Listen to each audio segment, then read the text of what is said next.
Today, I'm going to be making these. They're my new obsession. They're just different. I just like them. These ones here, these two, each side is 10 inches. And then these here are 9 inches each side. With the pallets I had when I first started, they were just 10 inch sides, so that's what I ended up doing. But I like them a little smaller. And then when I get them to my garden, then I'll inlay them with some weed barrier, then put dirt and pretty plants in them. But I'm going to show you today how I make these. And I didn't have any help from the hubby this time. Nope, I did it all by myself. So let's get to it.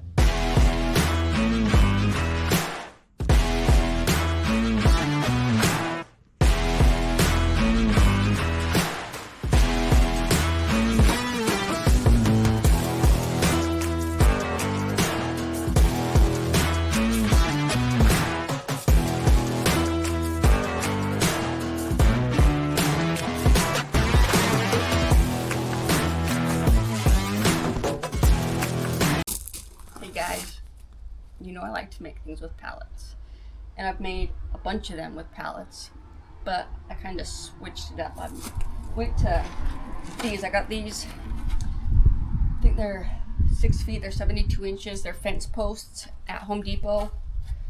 It was $3.94 for one. And the reason I'm not doing pallets anymore with this is because they vary so much that these you can't vary. You have to keep them close. Like, they're all different widths. Some are fatter than the others, and it just makes it hard when you have to have everything flush.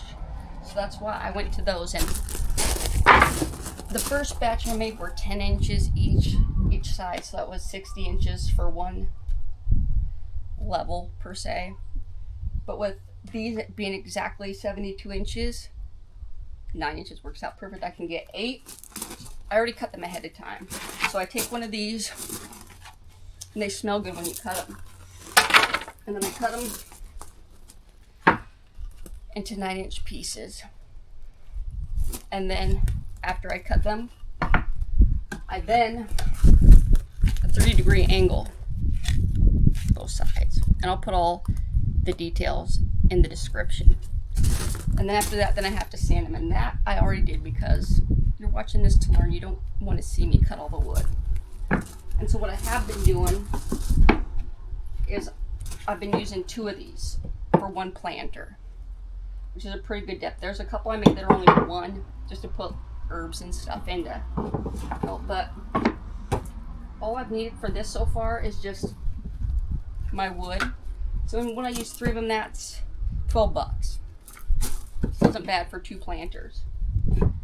And then these are scrap pieces of wood that I've sectioned in like 5-6 inch pieces, that once these are together, I put them on the inseam to help keep them together. But let's get to it, and I'll show you.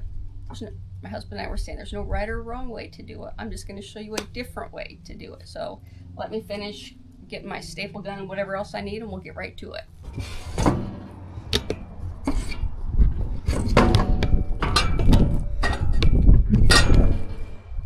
So I've got them all laid out, and see I have it, hopefully it's in the frame, to see they all line up. And then I'm going to use that right there, and we'll get right back to it. When I first had the idea of doing these, my biggest concern was, how am I going to make it all stick together, like, and still have the thing hold together. My husband's suggestion was a nail gun, and it will probably work great, but I often hurt myself, and I could see myself getting in the groove and just punching it through my hand. And then also, each time I want to make one, I don't want to have to wheel the air compressor out here, start it up, let the neighbors all hear it. So I'm like, I'm just going to try it with a stapler. So far it's been good. I don't know how long it's going to last. Like, if these will be together in 3-4 years, I don't know. But again, it's not like it's a $50 pot. But so, yeah, I've just been, so far it's worked good. But that's why I also put those inseams, those boards on the inside, to also help hold it together.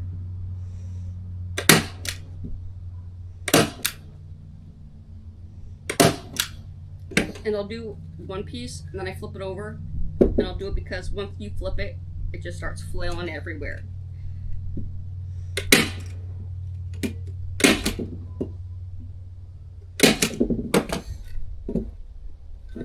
And I just go around, I just keep on fastening them.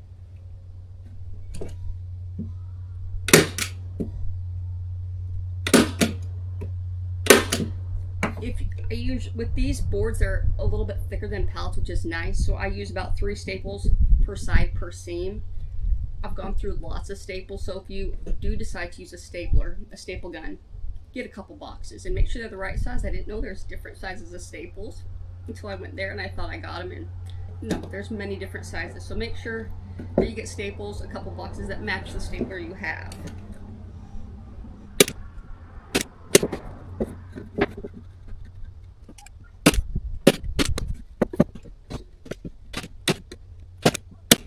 I did one bad staple, which I'll pull out with the pliers later.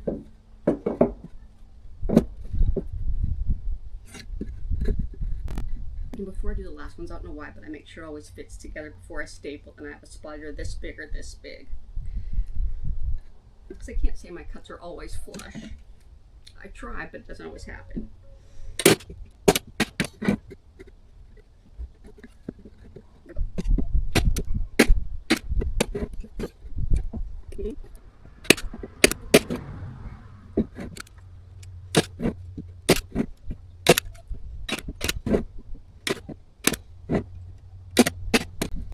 First, I like them. I just don't know why, but I love these. But here's the first one. I'm going to put together the second story or level, and then I'll show you how I make them stick together. So let me fix this. So I got the 2 of them stacked, and I measured it. Each panel is 5.5 inches, so this is 11 inches. And then what I'm going to do is just these scrapples, I drill holes in them first so they won't split when I screw them in. And I just got 1 inch little baby screws. What I'm going to do, put it like this on the inside to help keep it together. And some of them I've only done 3 on every other one, and then a couple others I've done 6. As long as you feel it's sturdy enough.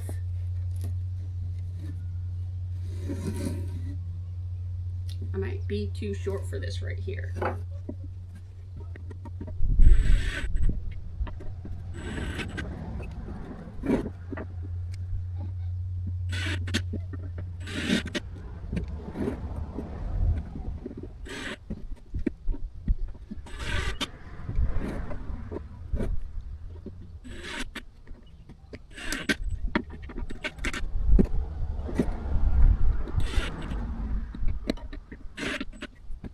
Almost.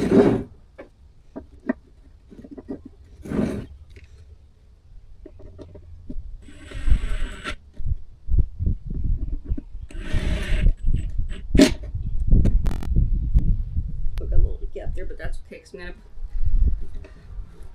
There's the inside.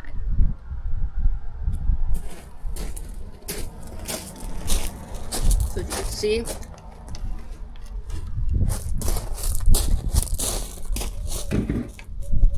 and so this is 11. You can make it as high as you want or as low as you want. Because yeah, I have 2 that are just one level. I like to put the dill in, and I think the lavender, just the good bug plants.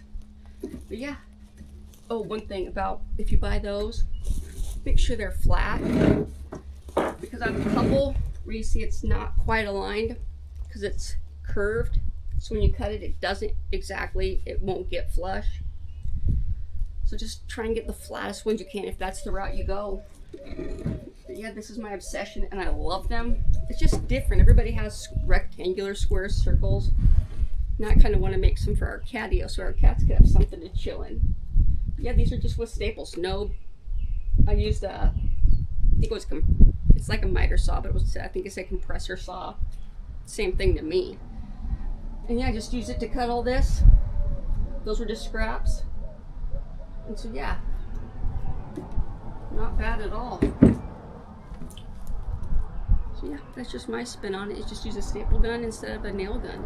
The neighbors will appreciate it. It's just easier, and if you peg your hand with it, it's going to hurt a lot less too. So thanks again, guys. I appreciate all of you.